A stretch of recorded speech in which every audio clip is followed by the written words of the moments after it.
Você já pensou num currículo perfeito? Aquele currículo que ninguém consegue fazer qualquer tipo de observação, aquele currículo que não dá nem para acrescentar virtudes e qualidades, porque todas as virtudes e qualidades já estão colocadas naquele currículo. Você já imaginou alguém assim? Você já pensou num ser humano que pudesse ter um currículo deste para apresentar nos mais diferentes grupos sociais que ele pudesse se aproximar, que ele pudesse interagir? Pois é, eu vou ler para você agora um currículo desse. É um currículo que impressiona. São apenas 3 versículos. E eu te convido, abre a sua Bíblia no livro de Jó, no capítulo 1, e preste atenção nos 3 primeiros versículos que eu vou fazer agora em nome de Jesus. Houve um homem na terra de Uz, cujo nome era Jó. E aquele homem era perfeito e íntegro, e alguém que temia a Deus e afastava-se do mal.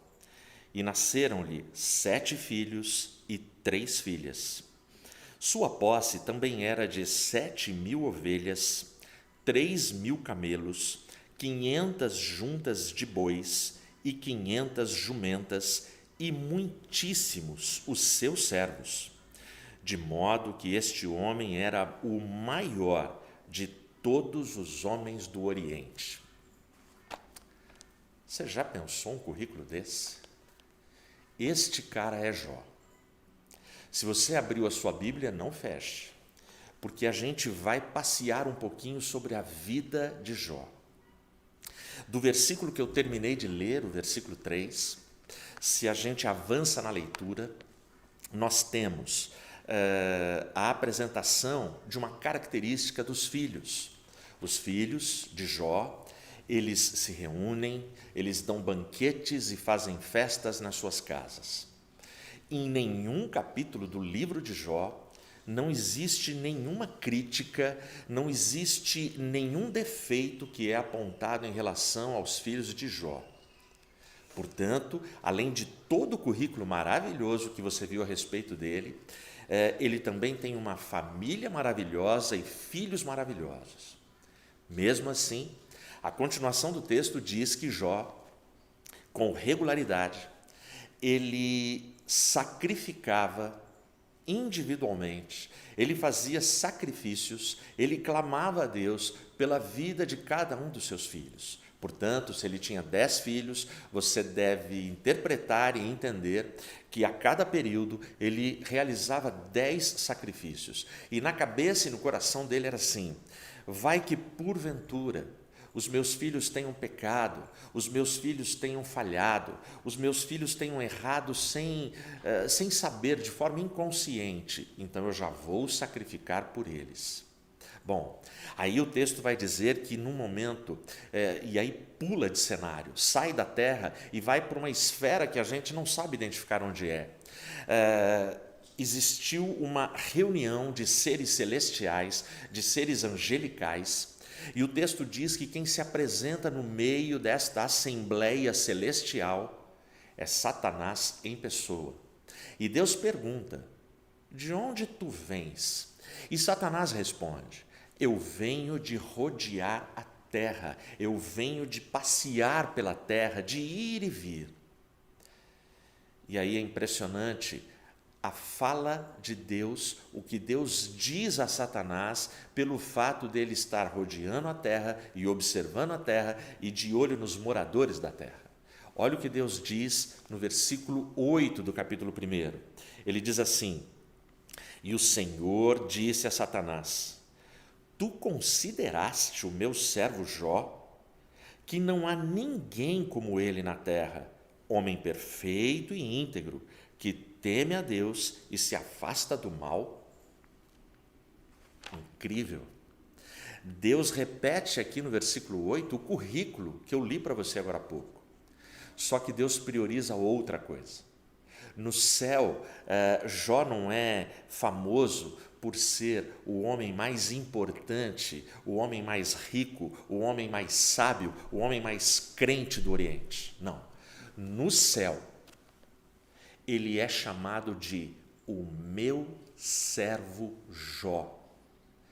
Essa é a característica prioritária no relacionamento com Deus e é a característica que interessa na narrativa e que, por fim, é a característica que faz toda a diferença no céu. Bom, aí o texto continua e Satanás continua dialogando. E aí Satanás, ele vai dizer, bom, lógico que Jó é reto, é temente, é correto, é perfeito. Tu cercaste Jó de bênçãos, de benefícios. Ele tem milhares de animais, ele tem centenas, uma turba de empregados e de servos que trabalham para ele. Ele é rico, ele tem uma família boa, ele tem patrimônio bom, ele mora bem, ele tem uma casa boa, esse cara tem tudo. É lógico que ele não blasfema contra ti. E aí começa um debate numa esfera, num lugar, no universo, que o texto não fala onde é, que a gente não sabe precisar aonde é, a quantos quilômetros, a quantos anos-luz está aqui da Terra, mas existe um diálogo que ninguém aqui na Terra sabe, Jó não sabe. E Satanás fala isso, e aí Satanás provoca, Satanás diz, mas deixa eu tocar em Jó, para ver se ele não vai blasfemar o teu nome. E Deus aceita, e Deus permite, e Deus fala, você pode fazer o que você quiser, só não toque em Jó. E aí Jó vai viver o que eu quero chamar nessa reflexão do seu particular 2020. Eu sei que tem muita gente aí que está me ouvindo, que tem experiências marcantes, doloridas, sofridas, destruidoras, arruinadoras no ano de 2020. Eu sei que tem gente que não via a hora de sair de 2020. E aí Jó vai ter o seu pessoal e particular 2020. E eu vou ler agora para você, do versículo 13 até o 19, acompanhe. E houve um dia em que seus filhos e suas filhas estavam comendo e bebendo vinho na casa de seu irmão mais velho. E veio um mensageiro a Jó e disse, os bois estavam lavrando, e as jumentas pastando junto a eles. E os sabeus caíram sobre eles e os levaram. Sim, eles mataram os servos ao fio da espada, e só eu escapei para contar-te. Enquanto ele ainda estava falando, veio também um outro e disse, o fogo de Deus caiu do céu e queimou as ovelhas e os servos e os consumiu, e só eu escapei para contar-te.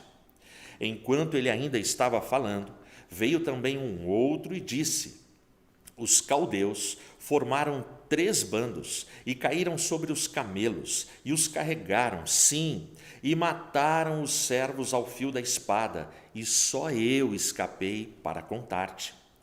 Enquanto ele ainda estava falando, veio também um outro e disse, teus filhos e tuas filhas estavam comendo e bebendo vinho na casa do irmão mais velho, e eis que veio um grande vento do deserto e atingiu os 4 cantos da casa e caiu sobre os jovens, e eles estão mortos, e só eu escapei para contar-te. Isso é o que eu chamo de tsunami.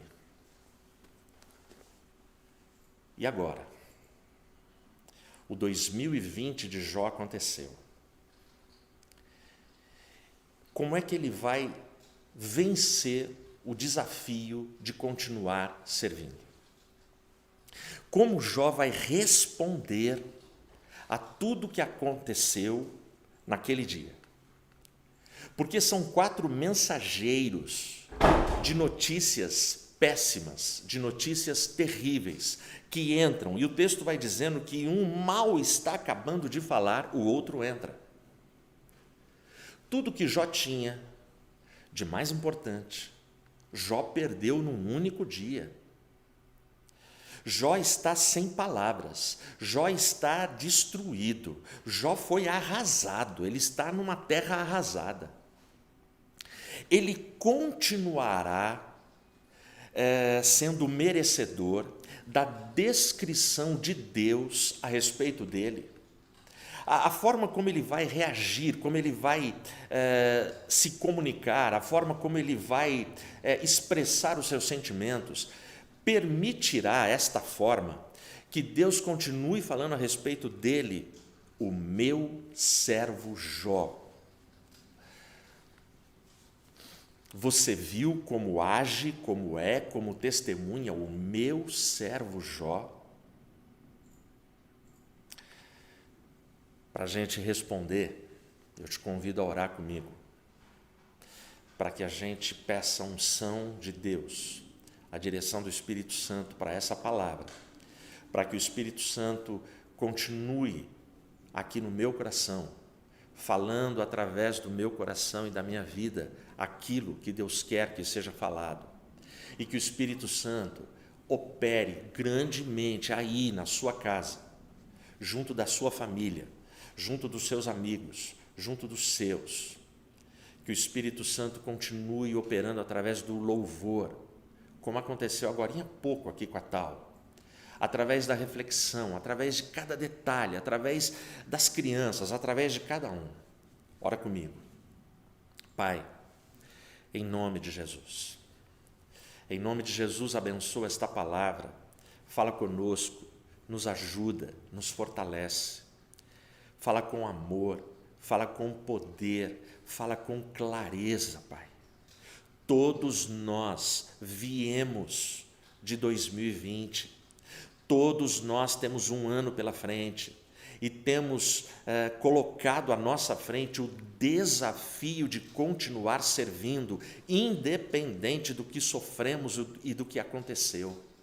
Nos dá forças e nos ajuda. Em nome de Jesus eu oro. Amém. Esse é o problema. Agora,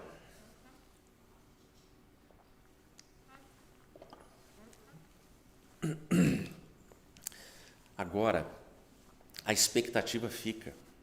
A expectativa sobre como Jó vai conseguir continuar a sua caminhada.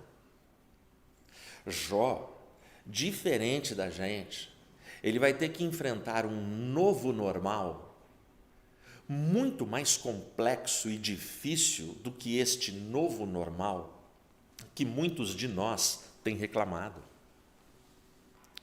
E como Jó vai agir? Como Jó vai responder a tudo que ele ouviu? Bom, antes da resposta dele, enquanto Jó pensa um pouquinho, eu quero lembrar para você uma analogia muito interessante que eu li certa vez do filósofo Mário Sérgio Cortella. O sujeito está andando com uma xícara de café e alguém por trás empurra. Quando empurra, balança tudo e espalha café para todo lado. E aí é feita a pergunta: por que é que você derramou o café? E a pessoa responde: porque alguém me empurrou. Não, essa é a resposta errada. Você derramou o café porque na xícara tinha café. Porque se na xícara tivesse leite, você derramaria leite. Se tivesse chá, você derramaria chá. Assim é a vida. A vida nos sacode, a vida nos empurra, a vida nos coloca em encruzilhadas. E quando os sacodes da vida chegam, o que é que será derramado do seu interior? Qual é o conteúdo que está no seu interior? Você é aquele que, quando chuta uma pedra, dá um glória ou você xinga? Quando você é fechado no trânsito, você ora pelo infeliz ou você xinga? Qual é o conteúdo? O que tem dentro do seu coração? Paz, amor, perdão, tolerância, respeito, harmonia. São estas coisas que saem quando a vida te dá um sacode. Ou o que tem dentro do seu coração é ira, é raiva, é sentimento de ódio, de vingança, é maldade. Porque na hora do sacode, o que sai de dentro é o que nós temos reservado dentro de cada um de nós. Bom, vamos ver como é que Jó respondeu. A gente não sabe, porque o texto não fala.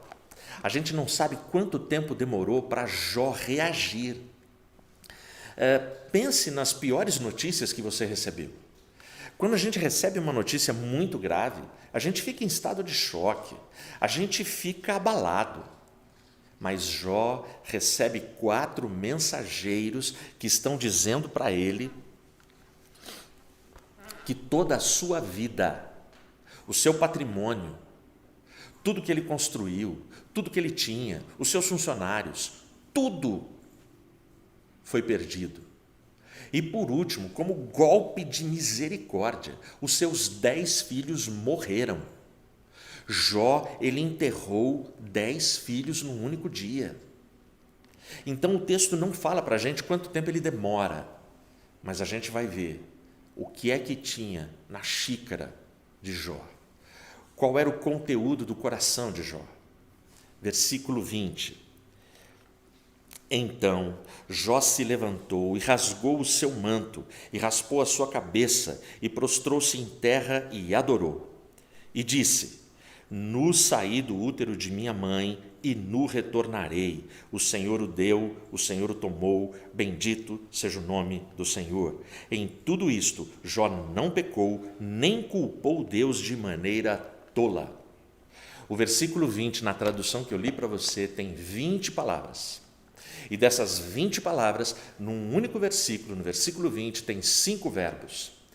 Uma dica para você: quando você lê a palavra, quando você lê uma narrativa, preste atenção nos verbos, porque os verbos indicam ação. Os verbos, eles dão dicas para a gente do que está acontecendo. Antes de abrir a boca para falar, depois das notícias que ele recebeu, Jó, ele age. Depois do tempo, que a gente não sabe quanto tempo foi, o texto começa com o seu primeiro verbo. E o texto começa dizendo: então Jó se levantou. Ou seja, esse cara, ele deve ter sido impactado, ele deve ter ficado prostrado, ele deve ter ficado sentado, agachado, jogado ao chão, porque as notícias foram abatedoras, foram fatais, foram assim cruéis para ele. O texto diz: Jó se levantou. Segundo verbo, e raspou. Entendeu? O raspou não, ele se levantou e rasgou o seu manto. O que era o manto? O manto não era uma túnica, mas era um pano que ficava por cima da roupa, folgado, servia para aquecer no frio, ia até a altura do joelho mais ou menos, e a ideia é que ele pega com a mão aqui em cima e ele rasga. Esse gesto simboliza, lá no Oriente, naquela época, uma tristeza aguda, uma tristeza profunda, a maior tristeza que alguém pudesse sentir. Então Jó, ele tem esse gesto, ele se levanta e ele rasga o seu manto. Aí sim, raspou a sua cabeça. O cabelo naquela cultura era a glória do ser humano. Ficar sem cabelo, ficar totalmente careca, era como perder a sua glória. E aí Jó, propositalmente, ele raspa toda a sua cabeça. Ele fica sem cabelo, porque para ele as coisas perdem o significado, perdem o sentido. Não tem glória mais, não tem alegria mais, não tem felicidade mais, não tem prazer mais. É isso que ele faz, ele raspa a sua cabeça. Aí vem o quarto verbo, e prostrou-se em terra. O prostrar-se é diferente de ajoelhar. O prostrar-se é colocar o rosto no pó. O prostrar-se é deitar-se na terra, de frente para a terra. Eu tenho para mim que a maioria de nós, dos que estão me ouvindo aqui na minha casa, a maioria dos cristãos no mundo de hoje, pós-moderno, nunca adoraram dessa forma, nunca se prostraram desta forma. Eu não digo que a gente deva fazer isso na liturgia do templo, não teria espaço, não teria momento, mas no nosso secreto, na sua casa, nas suas grandes dores, nas suas grandes tragédias. Você não tem nada a perder, você não tem que ficar mantendo etiquetas perante o Deus Criador. Então ele se prostra em terra. Note, a primeira ação dele é levantar-se, agora ele se prostra, e não se prostra como vítima, por causa do último verbo, e adorou. Esse cara, tudo que ele faz com um único objetivo, para adorar o Deus Criador.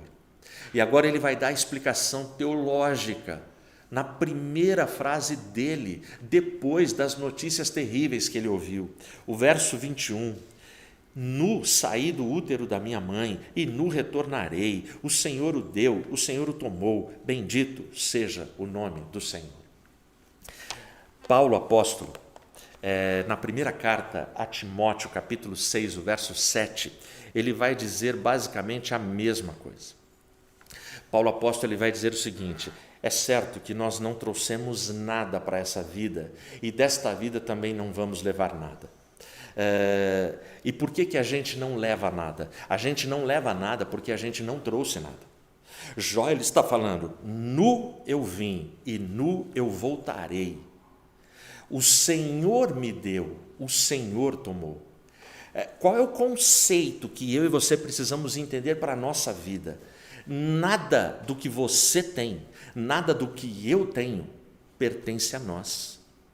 Os seus patrimônios, os seus carros, os seus filhos, a sua esposa, o seu marido, a sua conta bancária, a sua saúde, nada pertence a você. Tudo que nós temos é empréstimo, e quem emprestou foi Deus.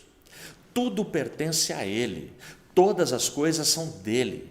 Nós somos, na linguagem bíblica, mordomos, devemos servir como mordomos. Nós devemos administrar e administrar bem talentos, bens, pessoas. Nada nos pertence. Por isso que Jó, ele faz essa declaração.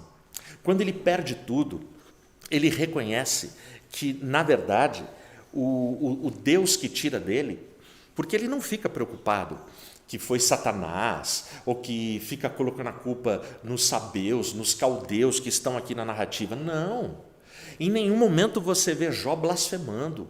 O que você vê Jó é de uma forma muito consciente. O Senhor me deu, o Senhor tirou.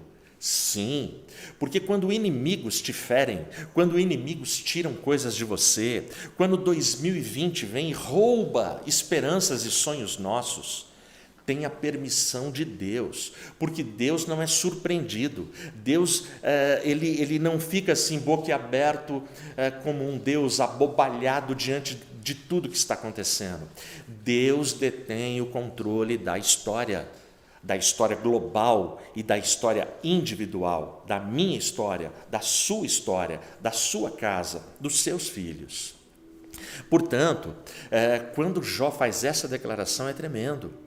E aí o último texto fala que não se achou erro, engano nos lábios de Jó, nenhuma palavra tola ele dirigiu, ele proferiu. Bom, então agora sim, agora a gente já entendeu que Jó, ele se ergueu, que Jó adorou, que Jó declarou a vida dele nas mãos de Deus. E agora ele precisa caminhar. E para ele caminhar, ele vai ter que vencer o desafio de servir. E para vencer o desafio de servir, a gente precisa de algumas coisas na nossa vida. O 2020 de Jó foi muito mais terrível que qualquer 2020 meu e seu. Ninguém que está me ouvindo aqui recebeu 4 mensageiros num único dia com essas notícias. Jó recebeu. E Jó agora ele tem que decidir o que fazer. Ele tem que continuar a vida dele, ele tem que continuar caminhando. E como é que ele vai fazer isso? O livro dele ensina. O livro de Jó tem muitas lições sobre como vencer o desafio de servir. Eu separei algumas que eu entendo que são essenciais para a nossa vida. E a primeira delas está no capítulo 2. Se você quiser, vai aí no capítulo 2, a partir do versículo 11. Diz assim: Então, quando os 3 amigos de Jó ouviram sobre todo este mal que lhe sobreviera, cada um veio do seu próprio lugar. Elifaz, o temanita, e Bildade, o suíta, e Zofar, o naamatita, porque haviam concordado em vir para prantear com ele e consolá-lo. E quando eles levantaram seus olhos de longe, não o conheceram. Levantaram sua voz e choraram. E cada um rasgou o seu manto e lançou pó sobre as suas cabeças em direção ao céu.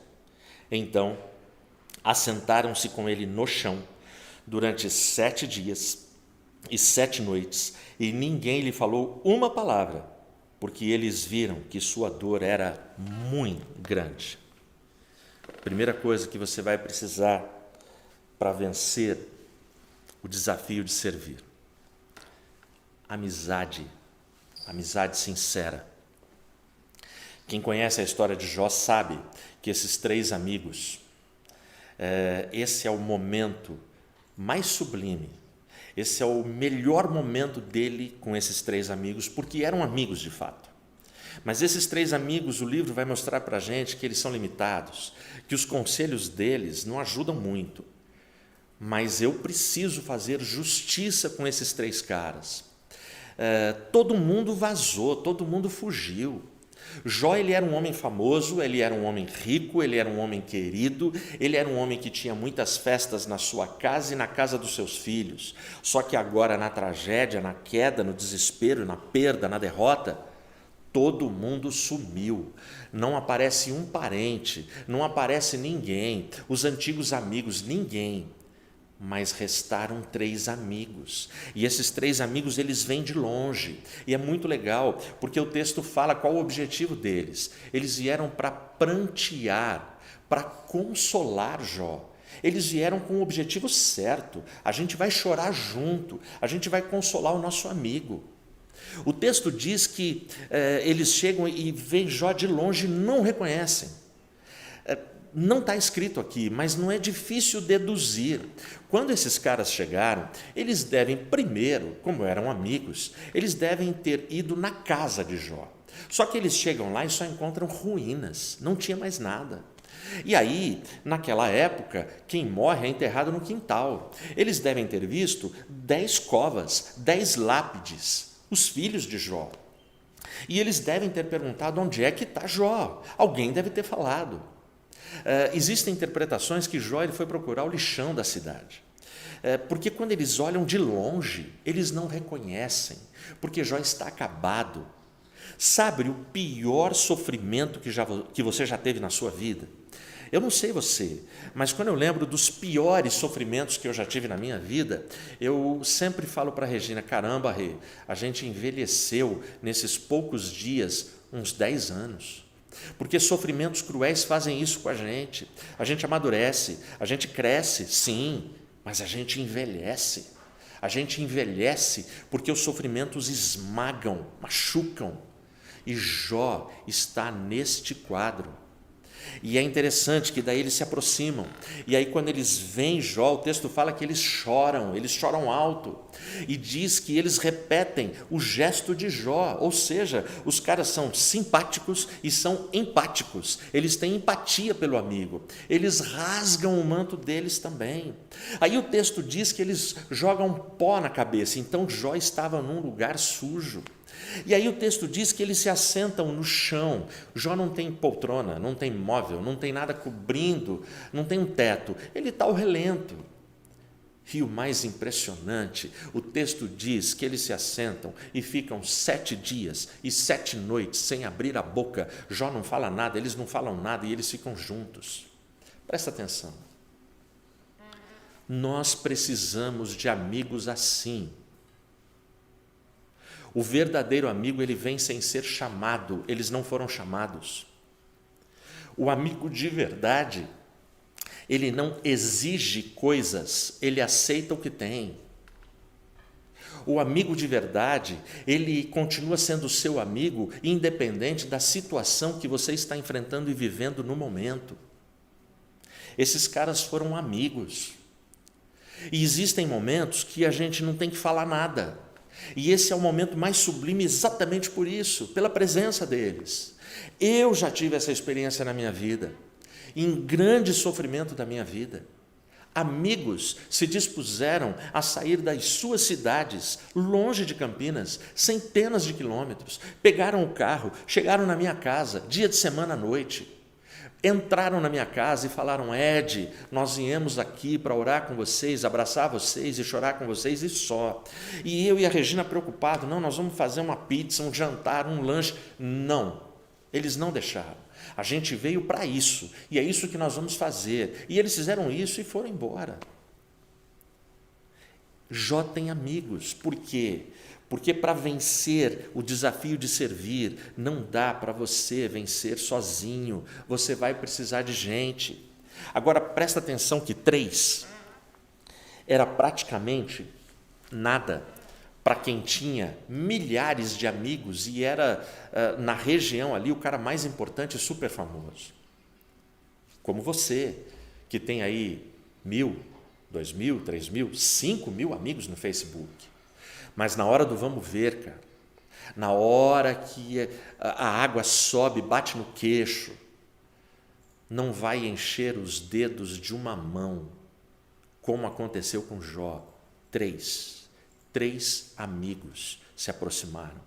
Portanto, para vencer desafios e para vencer o desafio de servir, como sobrevivente que somos de 2020, como sobrevivente que Jó foi de toda a catástrofe que aconteceu na vida dele, porque a vida continua, a missão continua e o desafio de servir segue e está posto e a gente não tem como fugir, nós precisamos de amigos verdadeiros.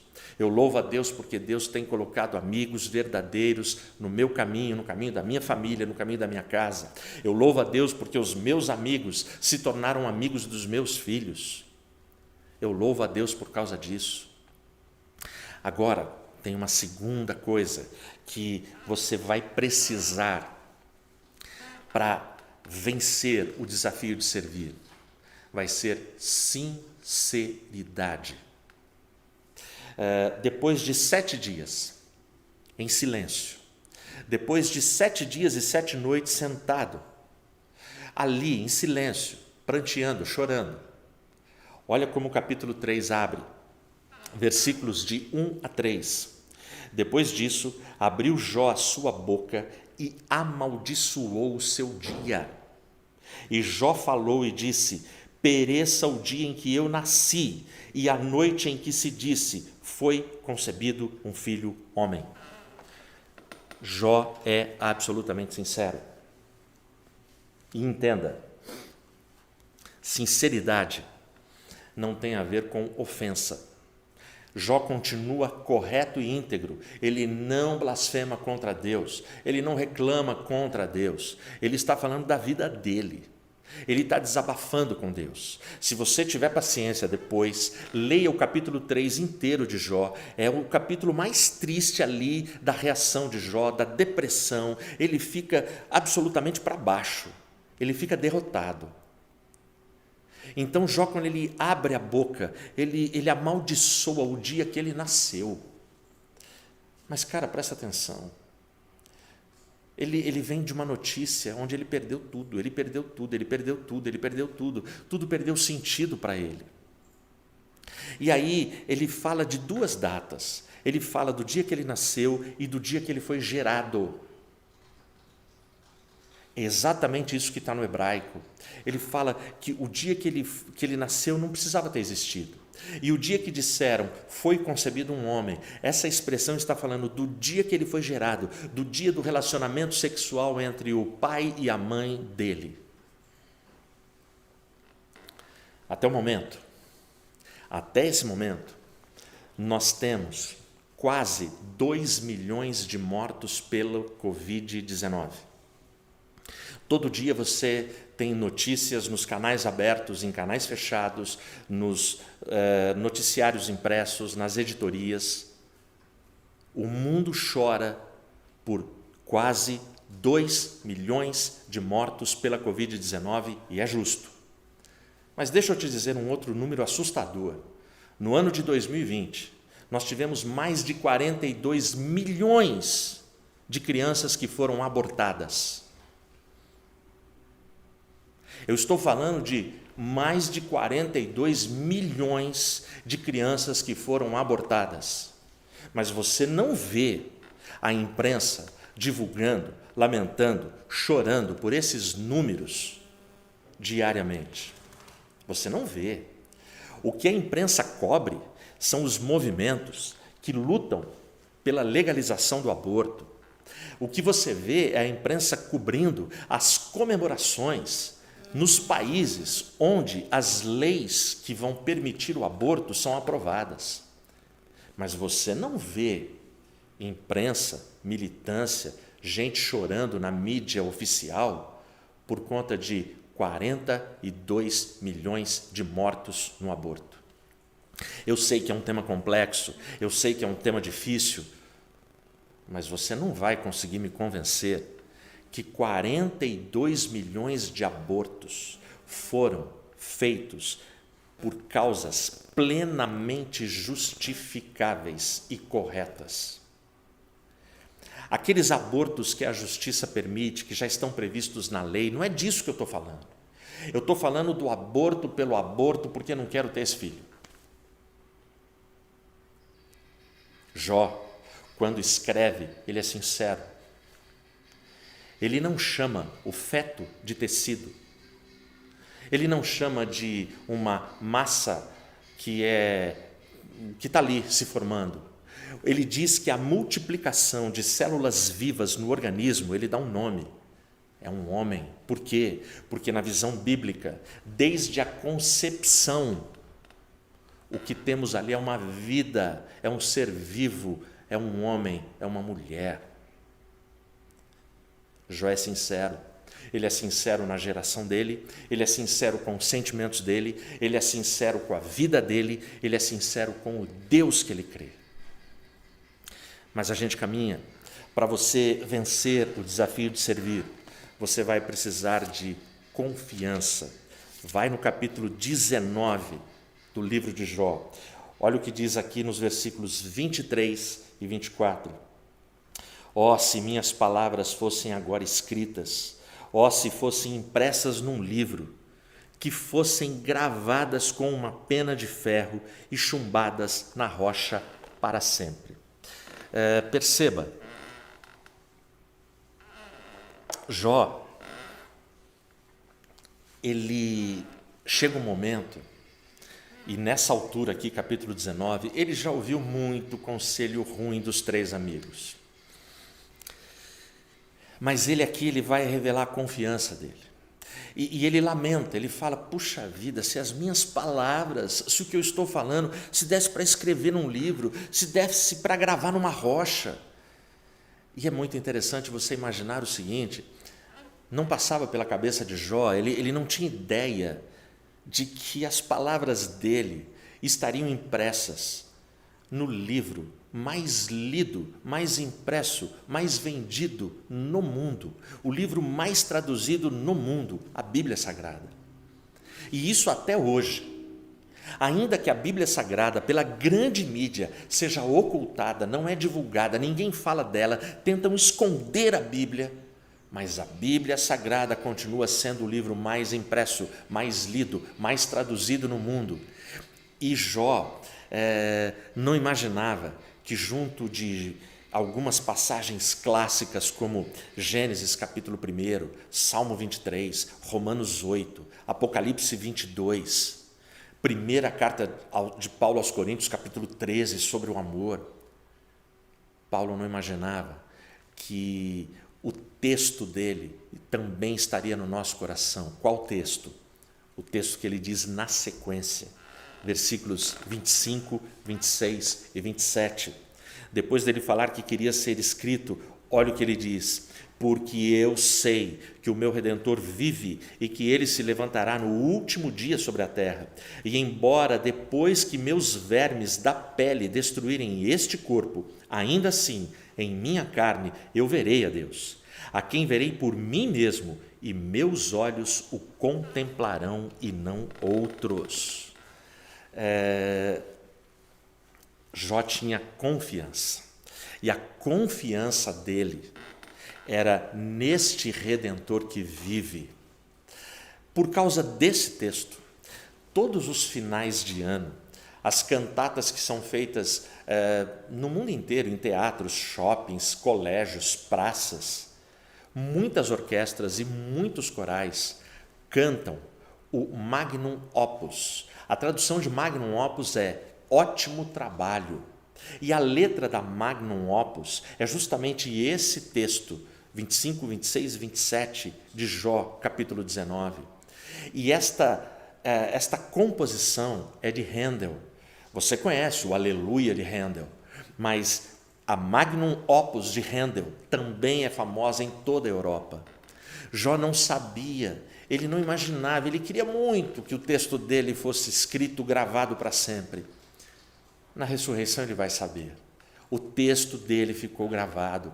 E que ótimo trabalho é esse? Qual é o Magnum Opus que Handel compôs? O ótimo trabalho é o trabalho de Cristo na cruz. O meu Redentor vive e por fim se levantará sobre a terra. Esse é o desafio de servir. Você precisa ter confiança, e Jó tinha confiança. E a confiança de Jó era aliada a uma outra característica que eu e você precisamos ter para vencer o desafio de servir, que é a fé. Vai no capítulo 23, do versículo 8 até o 12. Ele diz assim: eis que vou adiante, mas ele não está lá. E para trás, mas não consigo percebê-lo. Na mão esquerda, onde ele trabalha, não consigo contemplá-lo. Ele se esconde à mão direita para que eu não possa vê-lo. Aqui nesse início, Jó está falando que ele tenta encontrar e ver Deus e não consegue, nem um sinalzinho. Mas olha como ele continua, versículo 10. Mas ele conhece o caminho que eu tomo. Quando ele tiver me provado, apresentar-me-ei como o ouro. Meus pés têm seguido seus passos. Tenho guardado o seu caminho e não o rejeitei. Nem voltei atrás do mandamento de seus lábios. Eu estimei as palavras da sua boca mais do que a minha comida necessária. O que Jó está falando aqui para os três amigos, Jó está dizendo assim: falem o que quiser, vocês podem dar os conselhos tortos que vocês quiserem dar, porque os amigos a essa altura já tinham dito coisas como: ó Jó, você está sofrendo porque você pecou. Jó, você está passando por isso porque deve ter algum pecado oculto.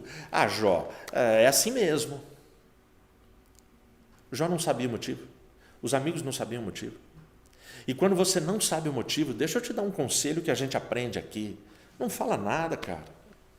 Tem momentos que a gente tem que ficar 7 dias sentado ao lado do amigo chorando, mas não fala nada se você não tem conhecimento. Jó, ele era aquilo que ele pregava. Jó tinha um testemunho autêntico, ele não pecou, ele era correto, ele era íntegro, mas ele está sofrendo. Isso significa que o sofrimento pode vir na minha casa e na sua casa. Isso significa que eu e você temos os nossos anos 2020 de sofrimento, de dor, que chegam sem avisar. O corona chegou do nada, chegou sem avisar, ninguém esperava. O tsunami chega na vida de Jó em um dia e ele não esperava. E Jó aqui ele dedica fé. Ele fala que para vencer o desafio de servir, ele precisa ter fé. Ele não vê nada à esquerda, ele não vê à direita, ele não vê no alto, ele não vê embaixo, ele não vê à frente, ele não vê atrás, mas ele continua honrando a Deus, ele continua obedecendo os mandamentos de Deus, ele continua seguindo e glorificando a Deus, e ele diz que quando Deus resolver falar com ele, ele será provado como ouro, ele sairá como ouro. Charles Spurgeon, o grande pregador de Londres, uma das coisas que pouca gente fala sobre ele sofria severas depressões. Era um homem que tinha muitas depressões. Spurgeon, ele era muito atacado pela mídia da época, e ele era um bom alvo para ser atacado, porque as pessoas não atacam anônimos, quem não é famoso, mas se uma pessoa começa a incomodar, aí começam a atacar. E Charles Spurgeon, na maioria das vezes, se saía bem. Ele não levava em consideração os ataques, as ofensas, as calúnias, mas ninguém é de ferro. Teve uma oportunidade que ele começou a ficar muito irritado e para baixo, e muito para baixo. A esposa dele, mulher de Deus, mulher sábia, ela percebeu que o marido dela estava prestes a entrar numa depressão profunda. Aí ela teve uma ideia. E ela teve uma ideia que, por causa dessa ideia, Charles Spurgeon diz que os momentos de sofrimento, os ciclos, as fases de sofrimento, o foco tem que ser mudado. O foco da gente tem que passar a ser vertical e deixar de ser horizontal. No que ele está absolutamente certo. Eu e você, os períodos que a gente mais ora, mais jejua e mais busca a Deus, é nos períodos de grande deserto e grandes provações na nossa vida. O que ela fez? Ele deitou, enquanto ele dormia, ela pegou uma cartolina gigante e escreveu com letras garrafais Mateus 5, 11, 12. Ela recorreu ao Sermão do Monte. E ali está escrito: bem-aventurados, felizes sois vós, quando vos perseguirem, disserem todo mal contra vocês, vos injuriarem. Alegrai-vos, porque assim foram perseguidos os profetas que foram antes de vós. Ela escreveu e grudou com durex no teto. Quando ele acordou, ele bateu o olho e viu, reconheceu a letra da esposa. Ele começou a ler em voz alta. Ele se ergueu da cama, ele chorava e ele ficava olhando para cima e olhando para o texto e repetindo o texto, e esse cara venceu aquela depressão. E por causa dessa experiência, que a esposa dele teve a ideia, é que ele desenvolveu esse conceito. Uns momentos de dor e sofrimento, o foco tem que ser vertical. E realmente quem está deitado não tem outro lugar para onde olhar a não ser para cima. Quem está no fundo do poço não tem outro lugar para olhar a não ser para cima. Quando eu li esse testemunho de Charles Spurgeon, que fala de fé, sabe? A esposa dele, ela fez por fé. Será que vai dar certo? O que Jó fala aqui é por fé. Eu não estou vendo, mas eu continuo honrando e obedecendo a Deus porque eu tenho fé. E eu tenho que me lembrar quantas vezes eu estive na beiradinha de um precipício depressivo na minha alma e na minha vida. Mas Deus colocou a Regina na minha vida. E aí eu trombava pela casa, grudado com durex no espelho do banheiro, no abajur do lado da minha cama, nos lugares que ela tinha certeza que eu ia passar e ver, porta de geladeira. Ela grudava mensagens para mim, cartõezinhos do esmilinguido, cartões que ela fazia e que ela faz de forma artesanal, pintando, bordando, costurando, criando, fazendo. Quantas vezes, cara, esses pequenos correios elegantes, recheados de amor, produzidos pela minha esposa, foram bálsamo, foram remédio, não permitiram que eu caísse, não permitiram que eu ficasse prostrado, mas me levantaram. Você, para vencer o desafio de servir, precisa de fé. E por último, eu quero destacar aqui, vai no capítulo 38 do livro de Jó. O capítulo 38 é quando Deus vai começar finalmente a falar com Jó. E é o versículo 1 apenas que eu quero ler. Então, o Senhor respondeu a Jó através do redemoinho de vento. O que está acontecendo aqui é uma teofania. E o que Jó ensina para mim aqui é que precisa ter intimidade. Você precisa de amizades, você precisa de sinceridade, você precisa de confiança, você precisa de fé e você precisa de intimidade com Deus. Então Jó, nesse momento, depois de tudo que ele enfrentou, depois de tudo que ele passou, finalmente, no capítulo 38, versículo 1, Deus começa a falar com o seu servo Jó através de um redemoinho. Isso é o que nós chamamos de teofania, quando Deus, de alguma forma, através da natureza, através de algum evento espetacular, ele fala com a gente. Martinho Lutero passou por isso. Martinho Lutero foi no meio de uma grande tempestade, onde ele clamava para não ser atingido e nem morrer, que ele se rendeu. Teofanias, cara. Sobre intimidade, o Salmo 25, versículo 14, tem uma palavra ali tremenda. A palavra do Salmo 25, 14 é: o segredo do Senhor é para aqueles que o temem. Isso é tremendo. Deus revela, Deus comunica os segredos dele para aqueles homens que têm relacionamento com ele. Temer no Salmo 25 é honrar, é obedecer, é ter fé, é ter confiança, é ser amigo de Deus. E na hora certa ele fala. Deus pode ter teofanias comigo e com você nesse tempo tão difícil. O desafio de servir pede intimidade. Mas,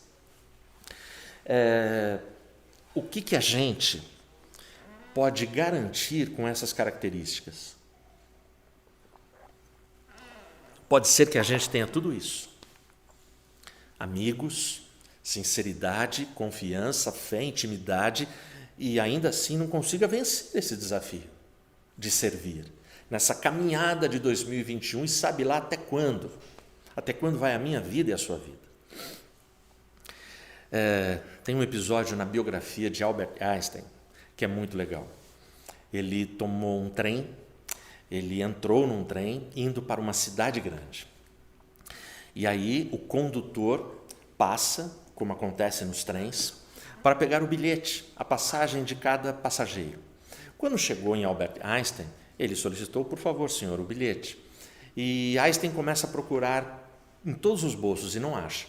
Nesse tempo de demora, o condutor olhou e reconheceu o grande físico. E aí ele falou: senhor Einstein, não precisa. Eu confio no senhor. Eu sei quem o senhor é. Não precisa me apresentar o bilhete. E aí ele seguiu pegando bilhetes, foi para o próximo vagão.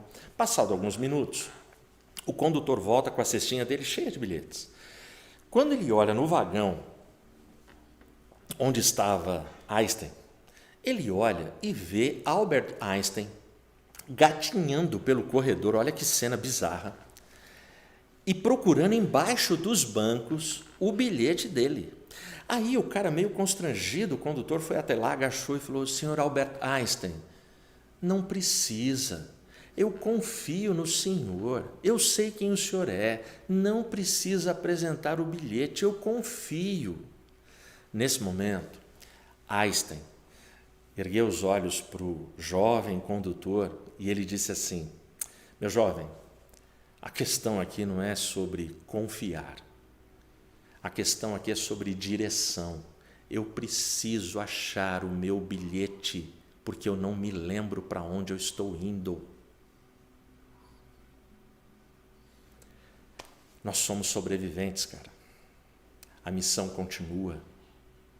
Você sabe para onde você está indo? Você sabe a direção da sua vida? Você sabe qual é o seu destino eterno?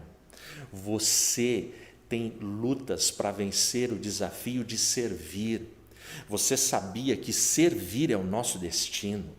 Você sabia que servir é um dos motivos, é um dos propósitos da nossa vida? Onde você acha que estarão salvos? Eu vou ler para você. Vai lá em Apocalipse, capítulo 7, o último livro da Bíblia. Apocalipse 7 vai dizer assim para mim e para você, no versículo 15.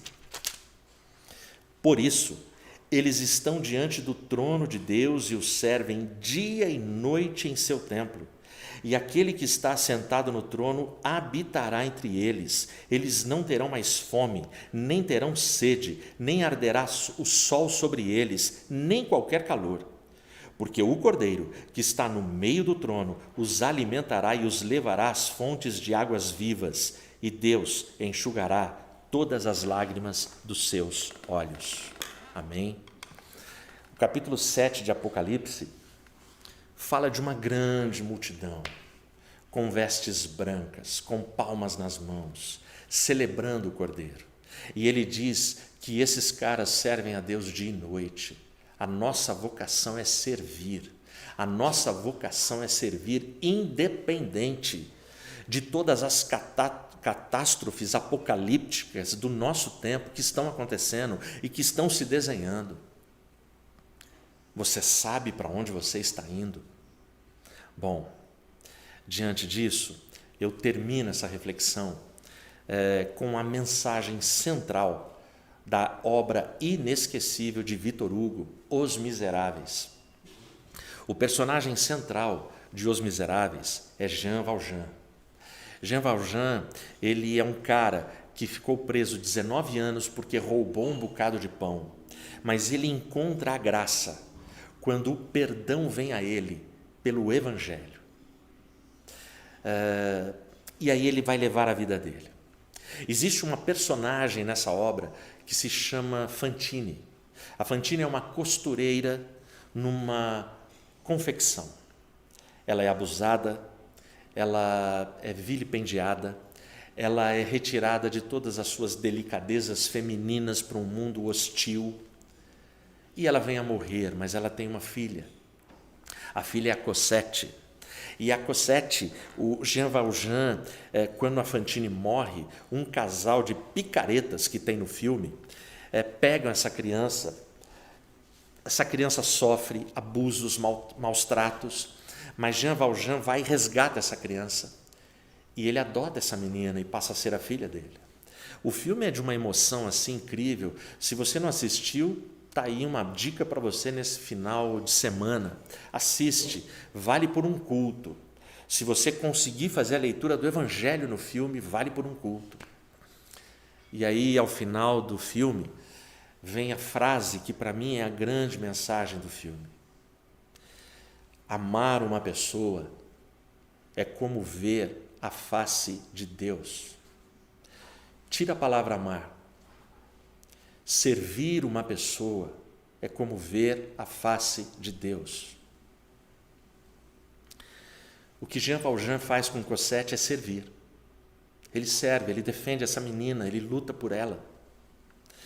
Ele livra ela de perigos. Ele finalmente conduz ela para o casamento do sonho. Eu conheço gente que me serve e que me deixa constrangido da forma como me serve. E diante disso eu procuro servir também. E é incrível quando a gente vê a face de Deus num semelhante. É a única forma que a gente tem hoje de servir. No Apocalipse, serviremos a Deus dia e noite, com prazer e júbilo, com glória, com glorificações, com um corpo transformado. Mas enquanto não chega esse momento de vida eterna, Deus ele pede a mim, Edmilson, viva uma vida de serviço. Amar uma outra pessoa é como ver a face de Deus. Eu consigo ver isso. Eu consigo ver esse tipo de serviço na minha esposa, na Rê, nos meus filhos. Eu consigo ver isso em muitos irmãos de fé. Eu consegui ver isso agora há pouco, se você estava aí no culto, quando a Natal cantava. Amar alguém é como ver a face de Deus. E eu termino recitando para você um versículo bíblico. Esse versículo bíblico, ele se encaixa com perfeição na vida de Jó, se encaixa com perfeição na vida da Cosette, na vida do Jean Valjean, na minha vida, na vida da Tal, na vida da Mary, na vida do Mateus, do Joaquim, do Theo, da Mariana, na vida da Rê, na vida de todos nós aqui, na vida sua, da sua família. Porque esse versículo diz respeito a cada um de nós, a todo mundo que está vencendo o desafio de servir, a todo mundo que veio de uma grande batalha, que veio de grandes notícias terríveis, mas não fugiu e continuou caminhando para servir a Deus.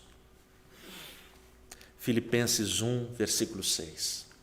Aquele que começou a boa obra em sua vida, ele é poderoso para concluir até o dia de Cristo Jesus. Continue servindo, Você sabe para onde você está indo? Caminhe com Ele. Deus te abençoe.